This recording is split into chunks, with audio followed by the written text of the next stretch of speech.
नमस्कार, जय माता दी। मन्नू ज़िंदगी यूट्यूब चैनल में आप सभी का स्वागत है। तो फ्रेंड्स, हम जानेंगे अधिक मास कब तक है और कितने दिनों के बाद शुरू होंगे मांगलिक कार्य। तो अधिक मास का जो महीना है अब कब तक है, कितने दिनों तक है। अधिक मास हर 3 साल बाद आता है। ये महीना भगवान विष्णु का प्रिय महीना होता है। ये महीना पूजा पाठ और दान दक्षिणा के लिए बहुत ही महत्वपूर्ण होता है। तो इस महीने मांगलिक कार्य वर्जित होते हैं। इस महीने को मल मास या पुरुषोत्तम मास भी कहते हैं।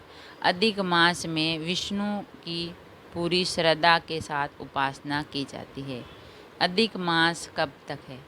इस बार अधिक मास की शुरुआत 18 जुलाई से हुई थी और 16 अगस्त को ये समाप्त होगा।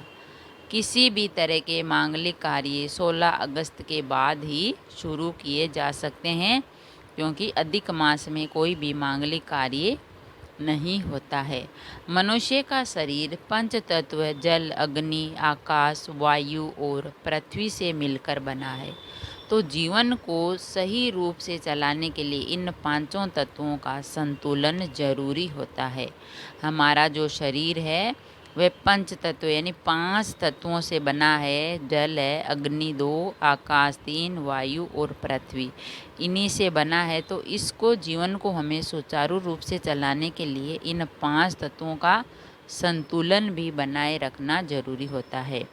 तो अधिक मास में पूजा पाठ, चिंतन, मनन, ध्यान करने से इन पांचों का संतुलन बनता है। इससे मनुष्य के जीवन में भौतिक सुख और उन्नति आती है। अगर हम हमारे शरीर के इन पांचों तत्वों का संतुलन नहीं बनाए रखेंगे तो हमारा नुकसान हो सकता है। तो इस अधिक मास में पूजा पाठ करना, चिंतन मनन यानी भगवान का स्मरण करना, ध्यान करना, और तभी हम इन पांचों तत्वों को संतुलन बना सकते हैं और इससे हमारा जो जीवन है वह भौतिक सुख और उन्नति आती है। अधिक मास में क्या नहीं करना चाहिए। सूर्य हर महीने अपनी राशि में परिवर्तन करता है, लेकिन अधिक मास में सूर्य की राशि नहीं बदलती। यदि वजह है कि अधिक मास को शुभ नहीं माना जाता है। इस महीने को मलिन मास भी कहते हैं। मल मास, मलिन मास। अधिक मास में विवाह है, मुंडन, गृह प्रवेश, जनेऊ संस्कार से जैसे कोई भी मांगलिक कार्य नहीं होते हैं, कोई भी शुभ काम नहीं होता है। तो मल मास में पत्ते, दाल, सब्जियां, मसूर दाल, उड़द दाल, मूली, मेथी, लहसुन, प्याज और तामसिक भोजन का सेवन नहीं करना चाहिए। इस माह ब्रह्मचर्य का पालन करें, क्योंकि श्रावण मास जो अधिक मास होता है इसमें हमें ये जो तामसिक भोजन है वो नहीं करना चाहिए। एक समय सोना चाहिए और ज़मीन पर ही सोने का प्रयास करें। अधिक मास में क्रोध, अहंकार, लालच नहीं करना चाहिए। किसी के प्रति द्वेष ना रखें, अपमान ना करें। ये सब कार्य करने से इस माह में किए गए धार्मिक कार्यों का पुण्य नहीं मिलता है। अगर आप धार्मिक अधिक मास धर्म का होता है तो धर्म के कार्य करते हैं और आप ऊपर से अपने मन में विचार, अहंकार, क्रोध, लालच ये रखते हो तो आपको कोई पुण्य नहीं मिलेगा। द्वेष रखने से पुण्य की प्राप्ति नहीं होती है। अगर आप अपना मन सच्चा पवित्र रखेंगे तो ही आपको अधिक मास में पुण्य की प्राप्ति होगी। अधिक मास में करें विष्णु की आराधना। अधिक मास भगवान, वैसे तो सावन का महीना शंकर भगवान का होता है, लेकिन अधिक मास में विष्णु की आराधना करनी चाहिए।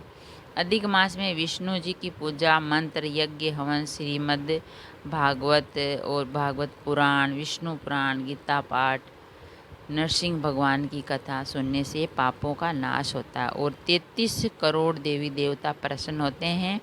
अधिक मास में धन, अनाज, जूते, चप्पल, दीपदान, कपड़े, तांबलू का दान करना अत्यंत ही फलदायी होता है। अगर हम इन चीज़ों का दान करते हैं तो हमारे घर में सुख समृद्धि आती है और हमें भगवान विष्णु और शंकर भगवान का आशीर्वाद प्राप्त होता है।